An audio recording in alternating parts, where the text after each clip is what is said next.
ಹೊರಗೆ ಹೋದ ಕಾರ್ಯ ಏನಾಯ್ತು? ಗೌಡತಿ, ನಾ ಎಲ್ಲಿ ಹೋದರಲ್ಲಿ ಎದೆಗೆ ಬಂದು ಕಲ್ಲೇ ಬಡದಂತಾಯ್ತು ಗೌಡತಿ, ಕಲ್ಲೇ ಬಡದಂತಾಯ್ತು. ತಿರುಗಿ ತಿರುಗಿ ಹೋಗಿ ಹಾಳ ಬಾವಿಗೆ ಬಿದ್ದಂತೆ ಆಯ್ತು ಗೌಡತಿ, ಹಾಳ ಬಾವಿಗೆ ಬಿದ್ದಂತೆ ಆಯ್ತು. ನಮ್ಮ ಪಾಲಿಗೆ ನಮ್ಮ ಮನೆಯ ದೇವರು ಕಲ್ಲಾಗಿ ಕುಂತಿವೆ ಗೌಡತಿ, ಕಲ್ಲಾಗಿ ಕುಂತಿವೆ.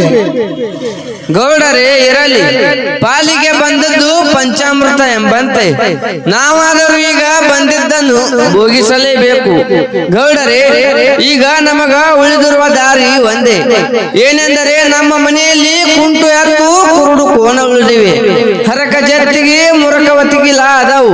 ನಾನಾದರೂ ಕೋಳಿ ಕೂಗುವ ಮೊದಲೇ ಎದ್ದು, ನೀವಾದರೂ ಕೋಳಿ ಕೂಗುವ ಮೊದಲೇ ಎದ್ದು ಹಳ್ಳರ ಮಾನ್ಯರ ಹೊಲದಲ್ಲಿ ನೇಗಿಲು ಹೂಡಿರಿ. ನಾನಾದರೂ ನ್ಯಾರಿ ಹೊತ್ತಿಗೆ ಬುತ್ತಿ ತರುತ್ತೇನೆ ಪತಿದೇವ. ಆಗಲಿ ಗೌಡತಿ, ನಾನಾದರೂ ಕುಂಟೆತ್ತ ಕುರುಡು ಕೋಣ ಹೊಡೆದುಕೊಂಡು ಹಳ್ಳದ ಮಣ್ಣದ ಹೊಲಕ್ಕೆ ಹೋಗಿ ನೇಗಿಲು ಹೂಡಿ ಕಸಾಸನು ಮಾಡುತ್ತೇನೆ. ನೀನಾದರೂ ಬುದ್ಧಿ ತರುವೆಯಂತೆ. ಆಗಲಿ ಗೌಡರೇ.